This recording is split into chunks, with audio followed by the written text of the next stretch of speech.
Welcome to Integrity Inspire, your daily dose of inspiration and motivation, featuring the bright and talented members of the Integrity Marketing Group family. Now, here's your host, Integrity co-founder and CEO, Bryan W. Adams. All right. Well, hey, everybody. Thank you so much for joining today's episode of the Inspire podcast. I am so excited. I'm just giddy to talk about all the things we're going to share today and just the excitement that we have for the entire Integrity platform overall. Well, I am super excited for today's podcast. On today's podcast, we have the co-founder of American Senior Benefits, Clay LeGeyt. If you heard the intro music, Clay LeGeyt, too legit to quit. This guy is phenomenal and has just some of the most incredible energy and has just some of the, just one of the most fun-loving people that I've ever been around, and honestly, just an icon in the Integrity family, and just an icon in the insurance business. He also has some musical talent of his own. In fact, he actually played the drums in local bands when he was younger. The one thing that I've found about this podcast is it just gives us an opportunity to slow down. It gives us an opportunity to get to know each other and learn from the fascinating backgrounds of the people here in the Integrity family. And one of the things I've seen as a common theme is how diverse and how humble of backgrounds that we have in the Integrity family, and how those humble backgrounds have shaped and prepared people for success in business. And Clay is no different in that regard. In addition to playing drums, Clay worked in a metal casting foundry. I think it'd be tough to find more difficult and demanding work than that. We'll hear a little bit about that story. He also made his way into the insurance business in 1971 and spent the next 3.5 decades doing a little bit of everything, including sales and agency management. Being in the business for as long as Clay has specialized in really just this uncommonly diverse product knowledge mix, from Medicare to long-term care to life and annuities. And since 2007, he's worked closely with Jim Sweeney at American Senior Benefits, the other co-founder, in building a powerhouse agency that continues to grow and shine steadily, even through this event that we're going through now. With that kind of background, it's no wonder that he has so much wisdom to impart and so many great stories that he has to tell. I am so grateful that Clay has taken the time to join us today, and for you all to get to know a little bit more about my good friend, Clay LeGeyt, and just understand kind of some of the background that he has and some of the things that led to the success that he has. He's certainly experienced. So, Clay, thank you so much, brother. I appreciate you joining us today. Really excited to have you on today's Inspire podcast.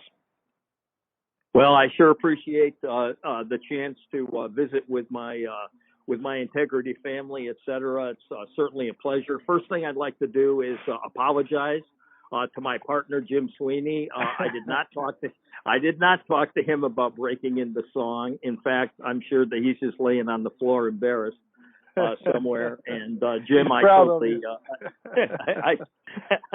totally apologize, man.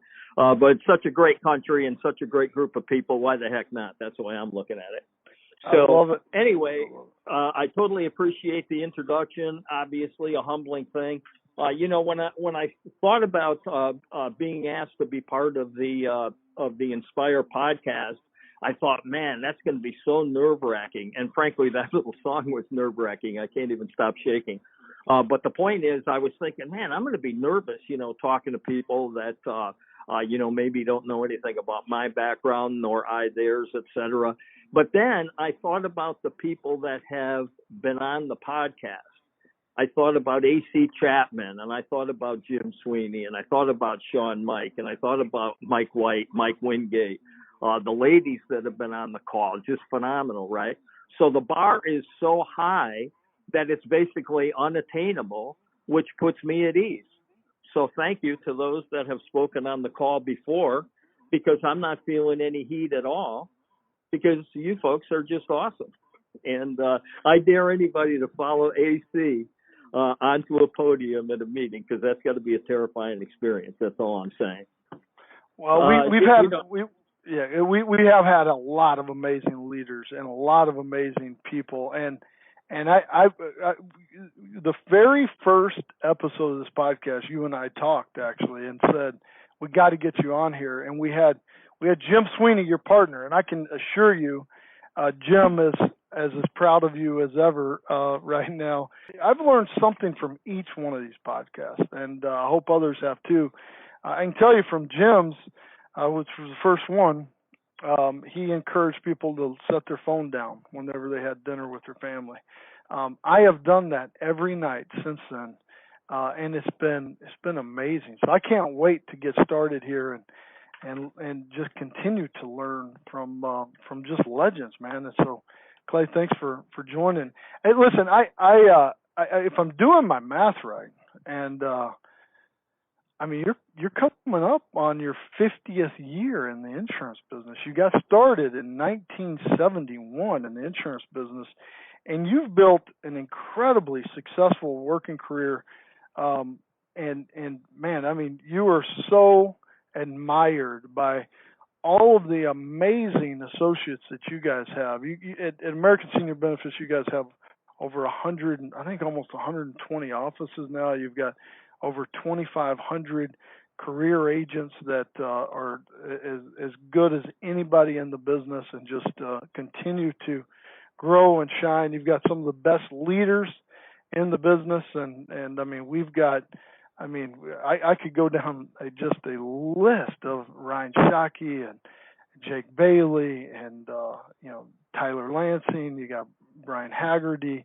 I mean, you guys, Jason Waters. I mean, I could just keep going down the list of just absolute rock stars that you guys have of just amazing leaders throughout the American Senior Benefit business that you and Jim built, even against a lot of odds, frankly.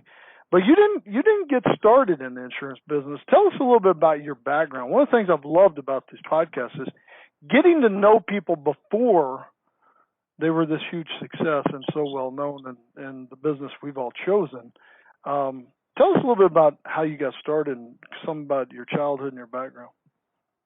Well, I'd appreciate doing that. I'm no different than anyone else as far as kind of a humble beginning, so to speak. I'm a little uncomfortable talking about myself in this kind of a setting. I want to, really spend some time talking about the enterprise and the people on this call. But just so that you know, I don't come from any kind of money. I come from a situation where I did have a two-parent family, but my father was mentally incapacitated, for lack of a better word, in World War II. He was a gunner on an aircraft carrier at 18 years old and saw his share of bad things. So basically, my mother was the breadwinner. She was a registered nurse. And, we did everything we could do, myself and my older brother, to chip in and make sure that things happened. But anyway, I started working young, to be honest with you. And I had paper routes morning and night, starting at 8, 9 years old. I was lucky enough to, I don't know why it happened, but I started taking drum lessons in school in 4th grade. So I was 9, and I stuck with that. And that came in handy because when I was about 12 to 13, I started playing in bars. It's kind of comical to be a 14-year-old kid playing drums in a bar on weekends, and watching all the crazy things that happen. It's just an amazing education that you get, And but anyway, I made $12.50 a night. I'll never forget. And we played Friday and Saturday, and an occasional wedding on Sunday. So to somebody with zero money, really, that was just a godsend. So I was able to help out the family, through those work endeavors, et cetera. So anyway, it's all good, and really loved it. I also took a job because a buddy of mine worked in a foundry. He lived next door to this foundry in Torrington, Connecticut, and it was probably the most difficult thing that I've ever seen. It was we poured molten metal. I started there when I was 14. I stayed for about 6 years. Every summer vacation, every break, every after school that I could. And I was a boy working amongst the men. And, guys that were bringing cans of sardines to work for lunch, that kind of stuff. I saw people catch on fire in the place. There was no windows. I don't think there was any OSHA laws back in 1964, 1965, because, man, they broke every one of them, and but it was really the best thing that could ever happen, because when I tell you that I worked, I'm just not kidding you. It was absolutely unbelievable. The amount of strain, mentally and physically, was pretty amazing. It was always 120 degrees in the place, even in the winter, really, because the ovens are so hot. And anyway, just crazy stuff. But that got us ready.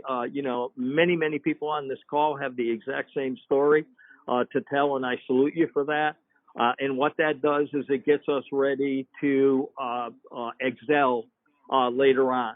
And I'm not shy about saying that. Okay, if you learn how to outwork people, understand how to pick your spots, education-wise, etc. Make sure that you bring something to the table that most other people are not willing to bring. You're just going to go one heck of a long way. And I found that out young, and I kind of stuck with that. And the good news for me, as far as the insurance business is concerned, I have been around just great people every step of the way. You know how somebody's always had like a bad boss, or there was just some situation or whatever? I've been blessed, Bryan, to be mentored or got to see the examples of the finest people in this industry from the first day that I walked into it, way back a million years ago at John Hancock. And it was just unbelievable, the good fortune that I had. Funny how I got into the business. Before we get to that, hold on, man. You've given me I knew you. I'd heard the story about you working in a foundry. You were 14 years old when you started working there. Got that right, buddy.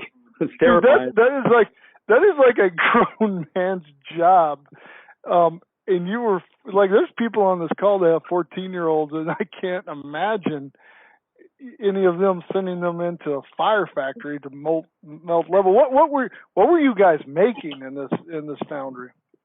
I made $2.25 an hour, and I thought that was the most beautiful thing I'd ever seen. It was just awesome. It's a grown man's pay at that time, huh? It's amazing how you remember how much you got paid in each one of those steps. So you knew how much you got paid in drumming. You knew how much you got paid whenever you were in the foundry. What were you guys? What product were you guys making in the foundry? What we made is we melted down what they call brass ingots, and you melted them down in this big old pot, and then it poured into a big old spoon, and we made things that were called J-bends. And what those are is if you go into a restroom or into your own restroom at your home even, and you see how the pipes go from the sink down to the floor or whatever. Yeah. There's that J usually within the plumbing. Mm-hmm. And that's called the J-bend, and that's what we made. And we made so many thousands of those things. It was unbelievable and crazy. You had to get burned a lot, man. I can't imagine all this. Oh, yep. You don't even know, man. Stuff is. Oh my God, that is amazing.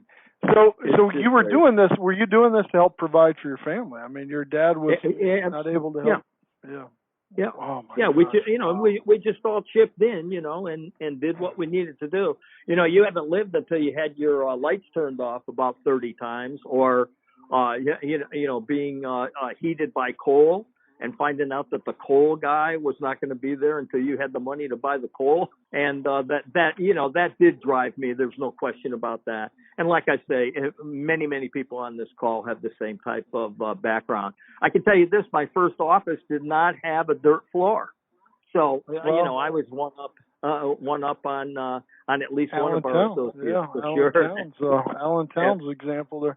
Well, so I interrupted you just because it was too fascinating, and I could go on and on just about this topic and like that how that drove you to provide better for you and your family going forward, and some of the things that you focused on just continuing to grow. But so what led you? And you were about to share this, but what led you to the insurance business? It was funny. I was a sophomore in college, and I happened to be at home for summer vacation. So obviously, I was working in the foundry. And one day at about 6 o'clock or whatever, I just came home from work, and I was covered from head to toe. I looked like a coal miner when I would come home from work. And you had to just leave your clothes, in the basement or whatever. But anyway, the insurance man from John Hancock, who happened to be a debit agent, was at my house to collect a few pennies for premiums from my mother. And so the insurance guy was there and saw me covered from head to toe. He said, "What the heck do you do?" And I told him, and I was a kid, I was like 19 or whatever. And anyway, he said, "Why don't you take a summer job with me in the insurance business?" And, his deal was, it can't be any worse than what you're doing, et cetera. So I knew the foundry was always going to be there for me. And I was in college to become a football coach and a high school history teacher. And they made about $6,000 a year. And to tell you the truth, Bryan, I started making obscene money from day one in the insurance business, maybe 4 times what I was in college to earn. And because I come from basically nothing, I said, I'm not going back to that. I'm going to stick with this deal. In fact, I remember the very first day that I was in the field by myself, I made $350. I went back to the office and I asked everybody that I could find whether it was even legal. $350 back then, when the average pay was, $6,000 a year. I made $350 in one day. I was losing my mind. I didn't know if I was becoming a, narcotics dealer or what the hell was going on. It was just crazy. Oh my God! So much for working in that foundry. We'll see you later, guys. Oh my gosh, man, that was so. One of the things I loved hearing is Lenny Anderson. I mean, there's so many amazing partners, so much rich content to these podcasts that we can all learn from. But I loved hearing Lenny talk about kind of his early days of getting into the insurance business. What was it like working in the field back in those days, actually selling products? I have about 3 things that I could tell that might be interesting to most that are on this call. The first thing is when I really got into the business and got out of the debit part of things and just became a real salesperson. I was a kid and I would drive about 80 miles to the area that I worked at, one way to get there. And what's funny is I started so long ago, and some of the older folks on the call will relate to this. When you would get to a town, you wouldn't know where most of the people were. I worked in a place called Rensselaer, Indiana, and you could get around the in-town streets, but most of the names that I got in the phone book and everything else, because we didn't use the phone for appointments, we just had to knock on 20 doors a day. That was my goal. I'm going to bang on 20 doors a day, 6 days a week. And if I'll do that every single day, then I'm probably going to do okay. And the first thing I did was I would go to the post office in the town, and I'd have to stand there to get directions to the homes that I was going to go to. And it was kind of odd because, you had to move out of the way when somebody came in for stamps or whatever. Yeah. So the first 2 hours of my day normally were spent at the post office just figuring out how to get places. So, so that in itself was a little bit strange. Today's salespeople, can't relate to that or whatever. There was no GPS or maps even, really at that time. So that was pretty crazy. So I knocked on doors. I made a game of it. I was so scared. Every single door I went to, I was so scared. I couldn't believe it, but I made a game of it. Sometimes I got to the point where if someone didn't let me in, I'd go around to the back door and knock, and I'd say, man, am I glad you answered, because the lady at the front door was in a really bad mood. I wonder if I could come in and visit with you. That kind of stuff. Did that work? Oh my God! Oh, you know what? I'm not going to say that it worked often, but I'm going to say about a third of the time, people would just say, "Get in here." Anyway, oh my God, that's persistent. Yeah. So it was that type of thing. But I will say I did knock on 20 doors a day. And the only other funny thing I have to say is my product. If you could stop laughing a minute, my product knowledge was so weak. I had this book, and it had illustrations of different products. Hospital indemnity, life insurance, all these different things. And I'd be in the house. And one thing I didn't have any high school, any degrees from college or anything, and I had no product knowledge in the insurance business, although somehow I got through my state test. But I had what I called a master's degree in people. So I knew how to connect with people, from a young age. And I would go in there with my book, and once I got them at ease and I had some commonalities with them, et cetera, I'd sit at their table and we'd go through you're going to laugh at this. We'd go through my book, and I'd say, I'm going to go through all these policies with you. If you see anything that looks interesting, stop me, and we'll just kind of learn it together, And that's kind of how I did it until I learned a few things about the products, and I saw a claim or two paid, and I saw the miracle of life insurance. I saw how worried people got about health insurance situations. Long-term care came along. I know for sure that I sold one of the first 50 long-term care policies ever issued in the United States. I worked for a company, and I thought I was selling somebody a nursing home. Little did I know that it was, skilled nursing care only, but we didn't even know the difference back then. But anyway, the point is, I did have some backbone. I did stay with it. I did see the miracle of what we did every day. I got the what I thought was an uncanny ability, although today everybody can do it. I was really, really good at projecting people in the claim status. In other words, as soon as I met them, I knew that there's a chance that they would not make it to support their family another 3 months. And I looked at everybody just that way, and it drove me to make sure that they had proper life insurance or proper health insurance or whatever the situation was after I did my fact finding. So I'm sure that might have been the most boring background of all time, but that's what I did. When all this stuff happened, there was some concern over what's going to happen with integrity and with ourselves and just the unknown, right, with coronavirus stuff. And I told one of our investors, I said, we have 270,000 of the most amazing salespeople who are creative about helping people and are used to being told no all the time. They'll figure it out. We're going to be just fine. Don't worry about us. And that has proven true. And it's because of people like you who has been like, yeah, I've been told no my whole life, and I'm just going to figure it out, and created just something. Your career is just, what you've built at your career is amazing. And frankly, what you and Jim Sweeney and the rest of the people at American Senior Benefit have built is nothing short of phenomenal.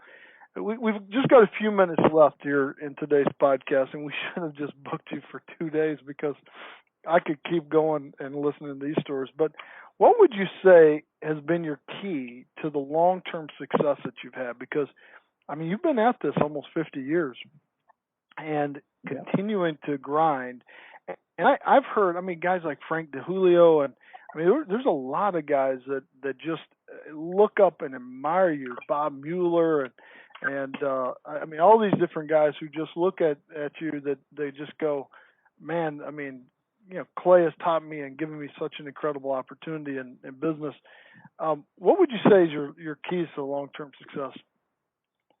You know, just like several people on this call, you know, if you surround yourself with the right people, first of all, you know, my partner, Jim Sweeney, I'm telling you, man, I never thought I'd meet somebody that would be willing to outwork me, and he's willing to do that. So, you know, basically that's just a godsend as far as I'm concerned. But anyway, just, you know, surrounding yourself with great people, investing in yourself. You know, one thing that, you know, you need to basically make 3 investments. You know, you need to invest in yourself, you need to invest in your family, and you need to invest in others. And one thing that we did as far as driving the point of investing in ourselves, meaning all of the associates at American Senior Benefits, and this might be a suggestion for folks on this call, about 6-7 weeks ago, we got with every one of our associates within our company, and we said, you know, we've got a challenge for you. Because you're going to have a little extra time. I know you have to work your regular job all day, and you got to support us, and I need you to come through in the clutch, and I just assume you're going to do that. But because you're not watching sports on TV, going out to the movies, going out to dinner every night, I think that what would be smart, and Jim thought what would be smart, is if you would find some area of your business that you're uncomfortable with. If it happened to be a salesperson that, you know, that was strictly in the Medicare business, learn a life insurance contract. If you've never sold annuities, become a student of annuities, et cetera, and challenge yourself to become just a key man or a key woman. And our home office people, everybody, the people on this call, I urge you to invest in yourself, okay, and figure out what it is about your job that you're uncomfortable with. Take yourself out of your comfort zone. You've got time to do it. Learn a new skill. Commit to it. Tell your supervisor that you're going to do it. And, you know, make yourself accountable to people who know about it. And if it's I'm hoping that it's a business skill, and I don't have a problem speaking to the people on this call about this because we're all partners. Everybody has an equity stake in the future of integrity, and we all want to be the absolute best for each other as we can be. So one way to do that would be to just find something that you're completely uncomfortable with, but you know that if you mastered it, you'd just be a better employee, for lack of a better word, a better partner, better at your job, somebody that your department just can't do without. And I found a long time ago that whether you're just getting started with us and been here for a month, or whether you've been here since inception, all of us have an equal say and an equal part in all the success that everybody has. So that's the one thing that, you know, I think that you could do. Find something that you're not good at and commit to becoming great at it, et cetera. Secondly, man, investing in the – go ahead. Sorry. No, go ahead. Keep going, man. No, I was just going to say, you know, secondly, investing in your family. Okay, you know, look at the time that some of you have been able to use. You know, what I would say is, you know, let's sit down with our families and think about everybody here has continued to be able to work during this time, which means your income has continued, which means that I'm positive that everybody's budget on this call is a little bit better off today than it was 5 or 6 weeks ago. And think about where that money went before the virus and after the virus. And let's take some of those great habits. Sit down with your kids. You know, I know that you talk to them about, you know, getting an allowance and working for what they get, et cetera. But, man, spend some time and break down that allowance. Let them know that if they want something, they have to work for it. Let them know that they need to save a little bit of that allowance for a rainy day fund. Has there ever been rainier days than we're in today? You can give them a practical look at how this emergency fund really works. Okay, giving to other people. Okay, you're always going to tell them you should put a portion of your monies aside to help others, whether that be through giving at the church, giving to charity, etc. Has there ever been a better time to be able to explain to your kids about how charities need us right now? Not everybody's as fortunate as we are, et cetera, et cetera. So, and we've got a couple of examples here. Alan Towns, Mr. Bettis, they've showed us the way as far as helping in our communities and so on. I know that many people on this call have taken their lead and are doing some things, and I just think that it's awesome. And Bryan, I'll just kind of close with this. There's people that make things happen, and there's people that wait for something to happen, and there's people that wonder what happened. And I absolutely believe that the partners and the folks that support the Integrity family and our people every single day are just people that make things happen. So don't be surprised if we're going to set records during this time. Don't be surprised if we go from great to even greater. And don't be surprised if the next decade is even more than any of you or the financiers, so to speak, have projected, because we're going to kill all of that because of the people on this call. So with that, thanks for having me. I appreciate it. Man, I tell you what, Clay, thank you so much. You've given us so much content that we all need to digest. This is, a lot of us have been going back and listening to these podcasts and just trying to.